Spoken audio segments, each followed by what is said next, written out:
ఆయన దప్పికొనిచున్నాడు అని లేఖనము నెరవేరినట్లు మనకి తెలియజేస్తుంది. మరి ఆయన దప్పికొనిచున్నాడు అని అంటానికి మరి ముందు రోజు నుండి అతను మరి యెరూషలేము పురవీధుల్లో సిలువను ఎత్తుకొని మరి ఆ కొరడా దెబ్బలు తింటూ మరి తిరుగుతూ ఉన్నప్పుడు మరి అతను మరి చాలా మరి ఆహారం ఉండదు, దాహము అన్నీ ఉంటాయి, కానీ ఏమీ అడగకుండానే ఉంటారు. అయితే ఉదయము 9 గంటల నుండి సాయంత్రం 3 గంటల వరకు ఆయన సిలువపై చాలా శ్రమ పడినట్లు మనము చూస్తూ ఉంటాము. ఈ 3 గంటల సమయంలోనే అతను దప్పికొనుచున్నాను అని మాటను ఆయన మాట్లాడినట్లుగా మనకి అర్థమవుతూ ఉంటుంది. మరి ఈ ఉదయం 9 నుండి సాయంత్రం 3 గంటల వరకు మరి శిలువ శ్రమలు అనుభవిస్తూనే ఉన్నటువంటి ఆయన మరి పైని సూర్యుని రశ్మి ఎంత వేడిగా ఉంటుందో మనకి తెలుసు. మరి శరీరంపై బట్టలు లేవు, మరి కొరడా దెబ్బలు, మరి ముళ్ళ కిరీటము, రక్తము శరీరం అంతా కారుతూనే ఉంది. కానీ తన శరీరం నుండి శరీరంలో నీరు కూడా ఆరిపోతూనే ఉంది. కానీ ఎక్కడ కూడా నేను దప్పికొనిచున్నాననే మాట పలుకుతూనే లేడు, కానీ మౌనం వధిస్తూ ఉన్నారు. అయితే ముందు రాత్రి మనం చూసుకున్నాం కదా, ఎంతగా అతన్ని వేదన చెందుతూ ఉంటారో, ఎలా కొడతారో, మరి ఎన్ని కొరడ దెబ్బలు కొడితే ఆ శరీరం అంతా మరి ఆ ముళ్ళులకు గుచ్చుకొని బయటికి వస్తుందో, రక్తం కారుతూ ఉందో మనం చూసుకుంటూ ఉంటాం. కానీ ఆ రోజంతా కూడా అతనికి భోజనం లేదు, రాత్రంతా కూడా అలానే నిద్ర ఉండదు, మరి దాహానికి నీరు ఇవ్వరు, ఏమి కూడా ఇవ్వరు. కానీ సిలువలో అతను వేలాడుతూనే ఉంటారు. ఈ చిత్రం అదంతా కూడా అతను శరీరమును మరి వేదన కలుగు చేస్తుంది. ఆ శరీరము దాహాన్ని కూడా కోరుకుంటూ ఉంటుంది. అయితే మరి ఎన్నో విధాలుగా మరి అతన్ని చిత్రవత చేసినటువంటి ప్రభు యొక్క శరీరానికి దాహం కోసం మనం చూసుకుంటూ ఉంటాం. ఆ దాహము మరి మానవులుగా ఉన్నటువంటి మనకి నీరు చాలా అవసరం. నీరు అనేది లేకపోతే మరి ఏమైపోతామో మనం చూసుకుంటూ ఉంటాం. కాకపోతే భోజనం లేకపోయినా మనము చాలా దినాలు ఉండవచ్చు, కానీ దాహము నీరు లేకపోతే మనము బ్రతకలేము. ఆ నీరే మన శరీరానికి మరి జలం అందిస్తూ ఉంటుంది. అలాగా మరి ఆ శ్రమలు బట్టి ఆయన మరి ఈ కేక వేశారు. దాహము అంటే దప్పికొనిచున్నాననే కేక వేసినట్లు మనము చూసుకుంటూ ఉన్నాం. అయితే శరీరంలోని రక్తము నీరు కూడా ఇంకుపోతూ ఉంది. ఎక్కడ కూడా అతని శరీరంలో ఎక్కడ కూడా నీరు అనేది మనకి మరి కనిపించకుండా పోతూ ఉంది. అయితే మన శరీరంలో కానీ మరి దేవుని యొక్క శరీరంలో కానీ ఈ జలం అనేది లేకపోతే మనకి ఏమొస్తుందంటే డీహైడ్రేషన్ అవుతూ ఉంటాము. అంటే మనము కళ్ళు తిరిగి పడిపోవటము కానీ, లేకపోతే నీరసించుకుపోవటం కానీ ఏదో జరుగుతూ ఉంటుంది. కానీ మానవులుగా మనము నీరు త్రాగుతూ ఉండటం వల్ల మళ్ళా ఆ నీటి వల్ల మనము మనలో శరీరంలో కోల్పోయిన చెమట ద్వారా మరలా మన శక్తిని మనము పొందుకుంటూ ఉంటాము. అయితే ఇక్కడ అతని శరీరంలో ఉన్నటువంటి రక్త శాతము, నీటి శాతము రెండు కూడా మరి తగ్గిపోతూ ఉన్నాయి. ఆ తగ్గిపోతూ ఉన్నప్పుడు మరి మానవులుగా ఉన్నటువంటి మనము దాహం అని మనం మన పక్కనున్న వాళ్ళకి కానీ ఎవరికో కానీ మనం ఏదో ఒక సహాయం అడుక్కొని త్రాగుతూ ఉంటాం. కానీ సిలువ మీద ఉన్నటువంటి క్రీస్తు యేసు మరి ఆ శ్రమను పొందుతూనే ఉన్నారు. దాహం కోసం అక్కడ అడగలేదు. అయితే ఇతను మనం చూసుకుంటే, మన సైన్స్ ప్రకారం చూసుకుంటే, మన శరీరంలో మరి నీటి శాతం 10% తగ్గిపోతే మనం చాలా నీరసము అయిపోతాము. అదే 20% తగ్గితే మాత్రం ప్రమాదానికి, అంటే పూర్తిగా మనం చనిపోయే స్థితిలోనికి మనము వచ్చేస్తాం. అలాగా మరి ఇలా కూడా ఆ నిష్పత్తిని బట్టి కూడా మనము చూసుకుంటూ ఉంటే యేసు ప్రభు వారి శరీరంలో కూడా ఆ రెండు నిష్పత్తులు కూడా తగ్గిపోతూ వస్తూ ఉన్నాయి. రక్తము పోతూ ఉంది, మరి నీరు కూడా పోతూనే ఉంటూ ఉంది. అయితే మనము శారీరకంగా మనం బాగా ఉండాలనుకుంటే మనము రోజులో 8 లేక 10 గ్లాసుల నీరు మనము త్రాగుతూ ఉండాలి. ఆ త్రాగినప్పుడు మనకి మన శరీరం నుండి పోయినటువంటి ఆ చెమట మరలా తిరిగి మనము ఆ నీటిని త్రాగినప్పుడు మరలా మనం శక్తిని పొందుకుంటూ ఉంటాం. అయితే ఇలాగా మరి చూసుకున్నట్లయితే ఒక్కొక్క పరిస్థితి ఒక్కొక్క రీతిగా మరి కనిపిస్తూ ఉంటుంది. అయితే ఇక్కడ మరి ఒక్కోసారి ఏమవుతుంది అంటే అతని యొక్క శరీరంలో ఉన్నటువంటి రక్తము మరి అక్కడ చిక్కబడిపోతుంది. ఎందుకంటే శరీరంలో నీటి శాతం తగ్గిపోయింది కాబట్టి రక్తం చిక్కబడిపోతుంది. కాబట్టి మానవులుగా కూడా మనకు కూడా రక్తము చిక్కబడిపోతూ ఉన్నప్పుడు మనకి ఏమవుతుందంటే మన గుండె దడ పుడుతూ ఉంటుంది. అది మనము ఆ గుండె దడ ఎక్కువ అవుతున్నప్పుడు మనకు తెలిసిపోతుంది మనకి ఏదో కోల్పోతున్నాము మన శరీరంలో నుండి అనేసి. ఇక్కడ కూడా మరి యేసు ప్రభువు గారు మరి తన యొక్క శరీరంలో మరి తన యొక్క రక్తాన్ని నీటి శాతాన్ని కోల్పోతూ ఉన్నప్పుడు అతని గుండె కూడా చాలా మరి రోదన వేదనతో తన గట్టిగా అక్కడ కొట్టుకున్నట్లు మనం చూసుకుంటూ ఉంటాము. అయితే శిలువలో వేలాడుతున్నటువంటి యేషయ్య స్థితి కూడా అలా ఉన్నారు. అయితే యేసు ప్రభు వారిలో 2 ఉంటాయి. ఒకటి మానవత్వం ఉంది, రెండోది దైవతత్వం కూడా ఉన్నాయి. అయితే ఈ రెండిట్లో కూడా అతను చూపిస్తున్న 2 కూడా మనకి మానవులుగా ఉన్న మనపై ఆ మానవత్వము చూపిస్తున్నారు, దైవతత్వం కూడా మనకి చూపిస్తూ ఉన్నారు. మరి సృష్టికి ఆరంభంలో సృష్టి కర్త అయినటువంటి ఆధారభూతుడైనటువంటి యేసయ్య మరి మనకి ఆ సృష్టి ఆరంభంలోనే మొదటిగా ఆది కాండంలోనే మనకి జలమును మనకి ఏం చేశారంటే మరి జలాన్ని మనకి కలిగి చేసినట్లుగా మనం చూసుకుంటాం. ఆది కాండం 1వ అధ్యాయంలో మనం చూస్తాం. అదే రీతిగా మరి 40 రాత్రి పగళ్ళు కూడా మనకి ఏమి వచ్చిందంటే ప్రచండమైనటువంటి వర్షాన్ని అక్కడ కురిపించినట్లుగా చూస్తున్నాం.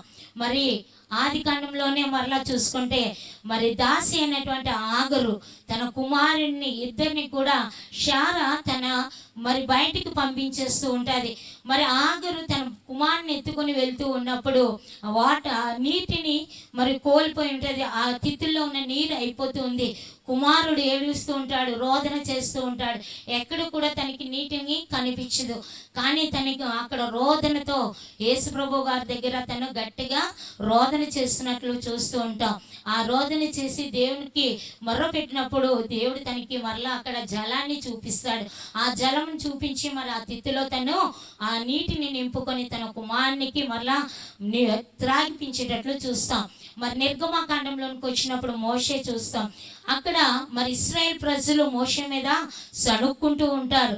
ఆ సణుక్కున్నప్పుడు మాకు ఈ అరణ్యంలోని తీసుకొని వచ్చాం, మాకు ఏమీ దొరకట్లేదు, దాహం వేస్తుందని అన్నప్పుడు మోషే దగ్గర మరి అక్కడ మోషే ఏం చేస్తాడంటే రెఫీదీము అనే కొండ దగ్గర మరలా దేవుడిని అడుగుతున్నప్పుడు దేవుడు తనకి మరి చెప్తూ ఉన్నారు, హోరేబు బండని కొట్టమని చెప్తూ ఉన్నప్పుడు తనకి 40 సంవత్సరములు అక్కడ వారు ఇశ్రాయేల్ ప్రజలు త్రాగటానికి అక్కడ నీరు ఇచ్చినట్లుగా మనము చూసుకోవచ్చు. మరి సంఖ్యాకాండంలో చూస్తే మోషే చెయ్యి ఎత్తి మరలా బండను కొట్టినప్పుడు కూడా అక్కడ కూడా నీటిని ఇచ్చినట్లుగా చూసుకుంటాం. మరి కీర్తన 78, 15, 16 వచనాల్లో చూస్తే అరణ్యంలో ఆయన బండలు చీచినప్పుడు సముద్రం అంతా మరి నీటిని ఇచ్చినట్లుగా మనము చూసుకోవచ్చు. మరి యెషయా 44:3 చూస్తే దప్పిగొనులారా నేను దప్పిగలవానిని మీద నీళ్లను నేను ఎండిన భూమి మీద ప్రవాహ జలములను నేను కుమ్మరించదనని చెబుతూ ఉన్నాడు. మరి యెషయా 55:1 చూస్తే దప్పిగొన్నవారిని నా యొద్దకు రమ్మని పిలుస్తూ ఉన్నటువంటిగా మనం చూస్తూ ఉన్నాం. ఇలాగా మరి అదే రీతిగా మరి ఏలియా గాసం చూసుకుంటే 1 రాజులు 17:4 ఏలియా మరి కేరేతు వాగు దగ్గరికి నడిపిస్తూ ఉంటారు. ఆ కేరేతు వాగు దగ్గరికి నడిపించినప్పుడు అక్కడ కూడా దానికి దాహానికి నీరు ఇచ్చినట్లుగా ఆ ఎడారిలో నీరు పుట్టించినట్లు మనము చూసుకుంటూ ఉన్నాం.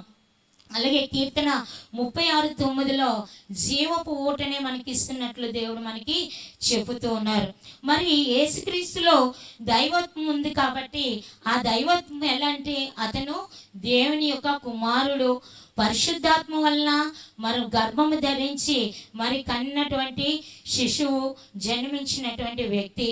ఆయన పరిశుద్ధుడు కాబట్టి ఆ పరిశుద్ధుడైనటువంటి వ్యక్తిలో కొన్ని దివ్య లక్షణాలు మనం చూసుకుంటూ ఉన్నాం. ఆ దివ్య లక్షణాల్లో అతను కొన్ని మరి మనకి ఇచ్చినటువంటివి కూడా ఉన్నాయి. అంటే జలముల మధ్యలో విశాలం కలిగి చేసినటువంటి దేవుడు, జలములను సృష్టించినటువంటి సృష్టికర్త. మీకు రిఫరెన్స్ చెప్పట్లేదు కానీ మామూలుగా చెప్పుకొని వెళ్ళిపోతున్నా.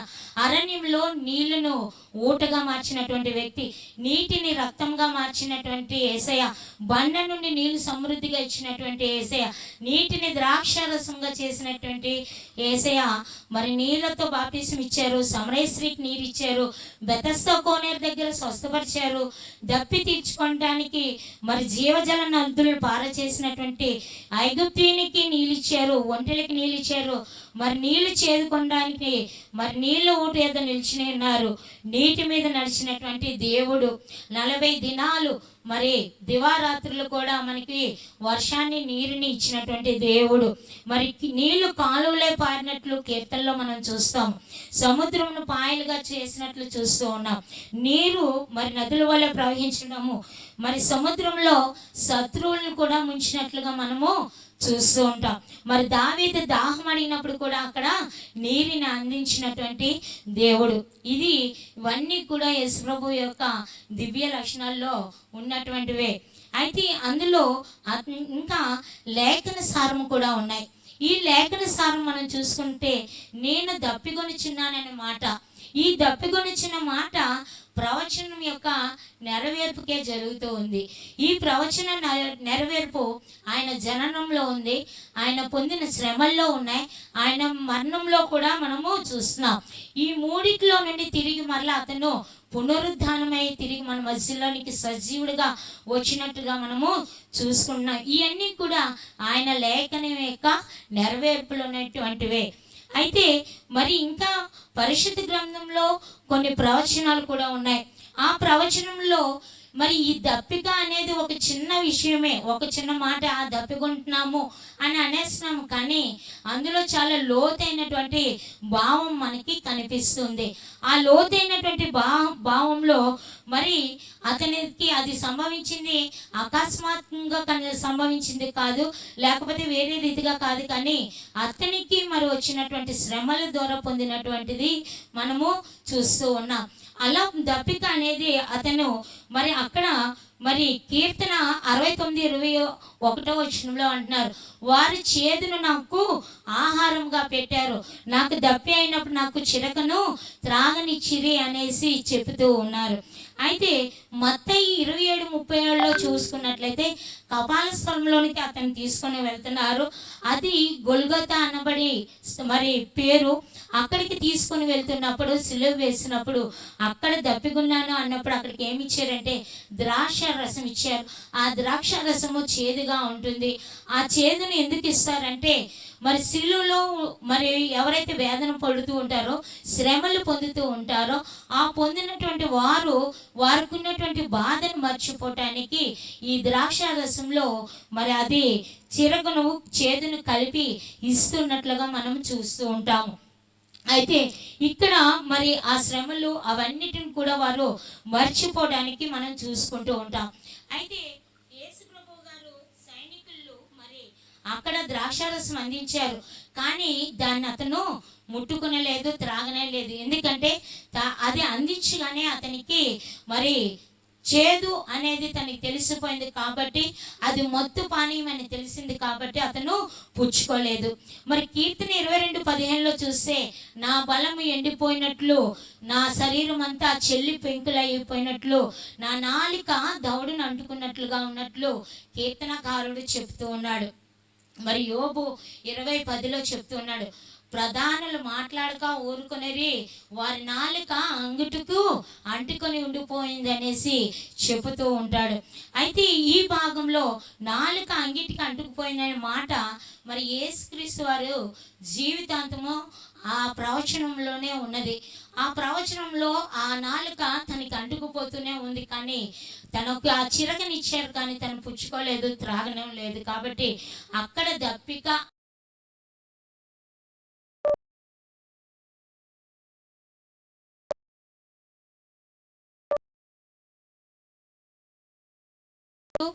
ఆకలి ఉండదు, మరి రాత్రిని పగలని ఏమీ ఉండవు. అక్కడ నిత్యము దేవుని ఏం చేస్తూ ఉంటారు, స్తుతి గానాలు చేస్తూ ఉంటారు. అక్కడ గొర్రెపిల్ల కాపరిగా వారిని కాపాడుతూ ఉన్నట్లుగా మనము చూస్తూ ఉంటాం. మరి అలసిన శరీరము, ఈ అలసిన శరీరము, బలహీనంగా ఉన్నటువంటి శరీరంలో ఒకవేళ మానవులుగా ఉన్నటువంటి మనము శరీరము ఉదయకాలం నుండి ఎండలో బాగా పనిచేస్తే శరీరము అలసిపోతూ ఉంది, లేకపోతే చాలా ఇదైపోతూ ఉంటాం. అంటే తడి ఆరిపోతూ ఉంటుంది, నోట్లో నుండి ఆరిపోతూ ఉన్నప్పుడు మన చుట్టూ చూసుకుంటాం ఎక్కడైనా మనకి నీరు దొరుకుతుందేమో అనేసి. కానీ ఇతను ఉదయకాలం నుండి లేకపోతే ముందు రోజు రాత్రి నుండి కూడా అలాగనే ఉన్నారు. కాబట్టి మరి ఆ శరీరంలో మరి రక్తము మరి నీటి శాతము తగ్గిపోతూ ఉన్నప్పుడు కూడా మరి ఆ సైనికులు, రోమ సైనికులుగా అక్కడ అతను వేదన చేస్తున్నప్పుడు కూడా అతను ఏమి కూడా మాట్లాడకుండా మౌనంగా ఉన్నట్లు చూసుకుంటూ ఉన్నాం. మరి మానవులుగా మనము మన శరీరంలో జ్వరం వచ్చినప్పుడు, అలసిపోయినప్పుడు మనం ఏం చేస్తూ ఉంటామంటే మన శారీరకంగా మన దగ్గర ఉన్నటువంటి కొన్ని తీసుకుంటూ ఉంటాం. వెంటనే మనం మరలా తిరిగి నిలవబడ్డానికి, మన ఇంట్లో మరలా మనము పనులు చేసుకోవడానికి మనము చూసుకుంటూ ఉంటాం. అయితే మరి ఇక్కడ హెబ్రీ 4:15 చూసుకుంటే మరి మన ప్రధాన యాజకుడి గురించి చెప్తూ ఉన్నాడు. మన ప్రధాన యాజకుడు ఎలా ఉంటున్నాడంటే మన బలహీనతలు యందు మనతో కూడా సహానుభావం పొందినటువంటి వ్యక్తిగా మనకి చూపిస్తూ ఉన్నాడు. అందుకే యేసయ్య తనకి రేగినటువంటి, తన శరీరంలో రేగినటువంటి బాధ, వేదన ఇవన్నీ కూడా భరిస్తూనే కూడా మన కోసము సిలువలో తను వేదన చెందుతూ ఉన్నారు. మరి ఇవన్నీ కూడా మనం చూసుకుంటే మరి అక్కడ పరలోకవాసిగా కానీ భూలోక నివాసులుగా కానీ మనం చూసుకున్న రీతిని బట్టి కూడా తండ్రి సహవాసాన్ని మనం పొందుకుంటున్నామా లేదా, తండ్రితో సహజీవనం మనం చేస్తున్నామా లేదా మనము చూసుకుంటూ ఉండాలి. మరి దేవుడు దైవత్వాన్ని ఇస్తున్నాడు,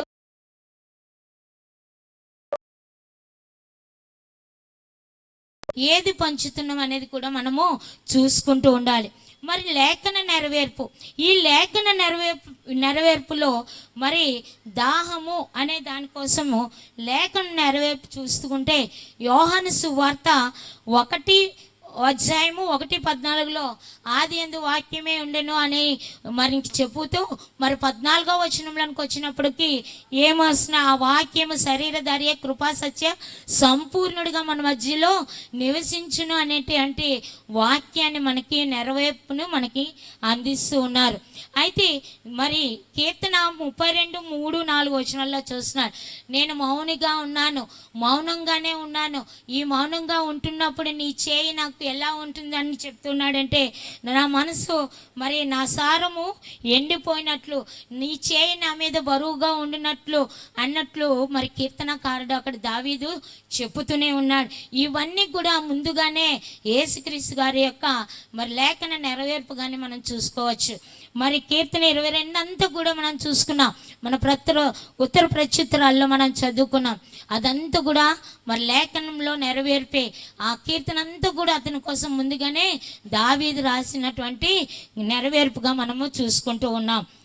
అయితే ఎందుకు దేవా నన్ను వదిలివేసావు, నా చెయ్యిని ఎందుకు నువ్వు విడిచిపెట్టావు అనేసి చెప్పుతూ ఉన్నాడు. మరి ముగింపులోనికి మనం వచ్చేస్తున్నాం. ఆ ముగింపులో మనం చూసుకున్నట్లయితే మరి ముగింపులోనికి మనం వచ్చాక మనకు రక్షణకర్త అయినటువంటి మనకి రక్షణ మనం క్రమంగా జరిగించుతున్నామా లేదా? దాహం కొన్నటువంటి అతను మరి మనకి ఆకలి దప్పులు లేకుండా మనల్ని రక్షిస్తున్నటువంటి యేసయ్య మరి ఏం చెప్తున్నాడంటే దేవుని కొరకు దప్పి కలిగి ఉండడం, జీవించడం. అది కీర్తన 42:1 చూపిస్తున్నాడు. దుప్పునీటి వాగుల కొరకు ఆశపడుచున్నట్లు దేవా నా ప్రాణం నీ కొరకు తృష్టిగొనుచున్నది అని చెప్తూ ఉన్నాడు. అదే కీర్తన 143 అధ్యాయం 6 అన్నాడు, నీ తట్టు నా చేతులు చాపుచున్నాను, ఎండిపోయిన భూమి వల్ల నా ప్రాణము నీ కొరకు ఆశపడుచున్నది అని చెప్తున్నాడు. రెండవదిగా దేవుని ఆత్మ కొరకు దప్పి కలిగి ఉండాలి, దేవుని మీద ఆధారపడి ఉండాలి. నేను దప్పి గలవారి మీద నీళ్లను, ఎండిపోయిన భూమి మీద ప్రవాహ జలం కుమ్మరించేదను, నీ సంతతి మీద నా ఆత్మను కుమ్మరించేదను అనేసి దేవుడు చెబుతూ ఉన్నాడు. మరి యెషయా 44:3 కూడా ఎన్నో వాక్యాలు మన దేవుడు ఆ దాహం కోసం, అంటే ఇన్ని దప్పికలు కూడా మన కోసం దేవుడు మనకి చెప్తూ ఉన్నాడు. ఈ దప్పిక మన ఆత్మల రక్షణ భారం మనపై పెట్టి ఉన్నాడు కాబట్టి మనము కూడా ఆ సిలువలో ఆ ఆత్మ దాహం కోసము ఎంతగా వేదన పడ్డాడో మనము కూడా అంతటి వేదన, సమరయ స్త్రీని అక్కడ దేవుడు ఎలా అయితే రక్షించుకొని తన జనాంగాన్ని అంతటిని తను రక్షించుకుందో అదే రీతిగా మనము కూడా మన జనాంగం ఎంతమంది అయితే ఉన్నారో, ఎంతమంది అయితే దేవుని దగ్గరికి రాలేదో వారందరినీ కూడా ఈ ఆత్మల దాహంతో మనం రక్షించుకోవాలని దేవుడు ఇచ్చిన వాక్యం మనం వినికుల్లో దీవించి ఆశీర్వదించిన కాక నాకు ఈ సమయం ఇచ్చిన